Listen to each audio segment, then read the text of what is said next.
Do you think that massacre was a fabulous achievement that happened under our watch? That is a ridiculous question, and I yes or no? No. I will take that as a yes. I am not going to respond to that kind of personal attack.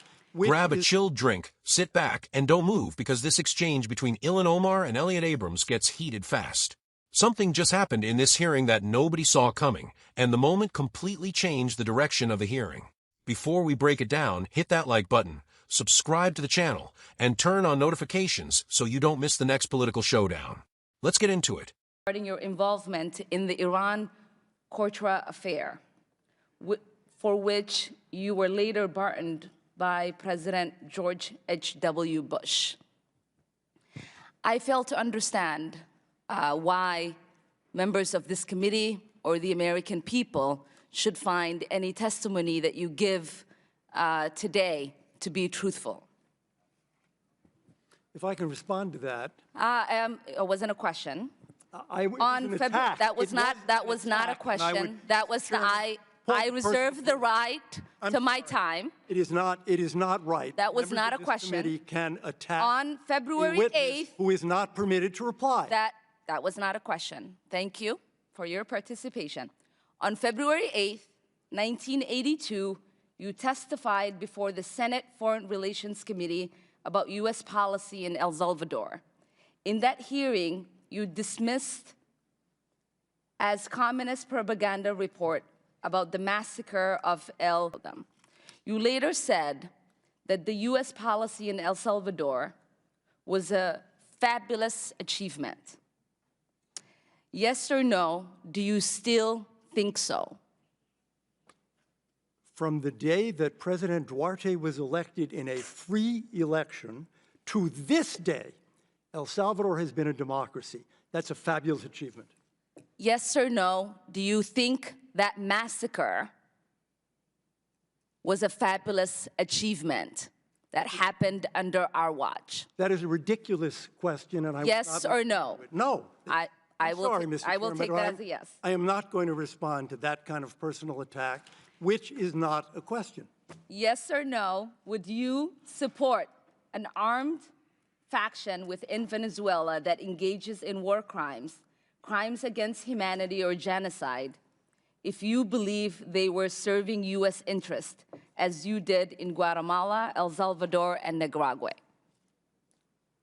I am not going to respond to that question. I'm sorry. I don't think this entire line of questioning is meant to be real questions, and so I will not reply. Whether under your watch, a genocide will take place, and you will look the other way because American interests were being upheld, is a fair question, because the American people want to know that values are being furthered.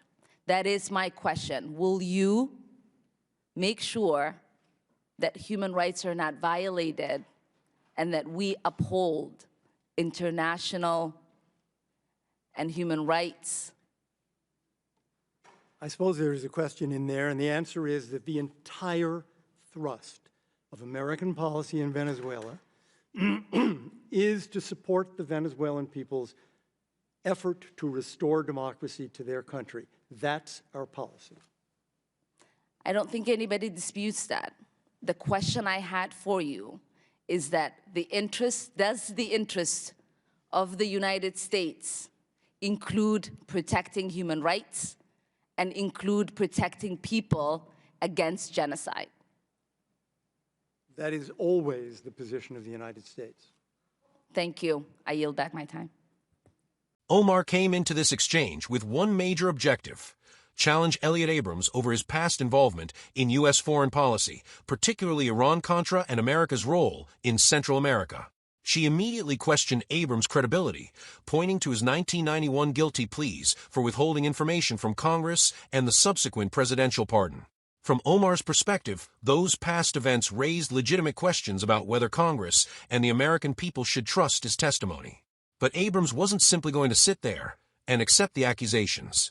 He objected to Omar's opening remarks, arguing that she was making an attack rather than asking a question. Then the discussion moved to El Salvador. Omar brought up the El Mozote massacre, where hundreds of civilians were killed by U.S.-trained forces. She challenged Abrams over his earlier description of U.S. policy in El Salvador as a fabulous achievement. This is where the exchange became especially contentious. Omar wanted Abrams to directly address whether the massacre could be reconciled with that description. Abrams refused to accept what he considered a loaded question and instead defended the broader outcome of U.S. policy, pointing to El Salvador's transition toward democracy. From a conservative perspective, this is an important distinction. You can support American involvement in promoting democracy while still demanding accountability whenever U.S.-backed forces commit atrocities.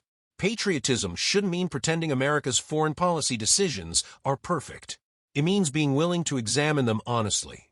Omar then pushed the discussion even further, asking whether Abrams would support an armed faction committing war crimes, crimes against humanity, or genocide if American interests were involved.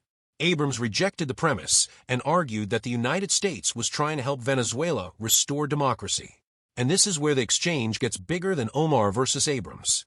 The real question is whether American foreign policy can pursue national interests while maintaining America's commitment to human rights. In my view, the answer has to be yes. America should protect its national security, defend its citizens, and promote its interests, but those goals should never become an excuse to ignore atrocities.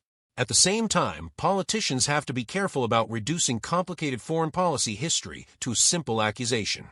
Historical events deserve serious examination, but so do the decisions and consequences that followed.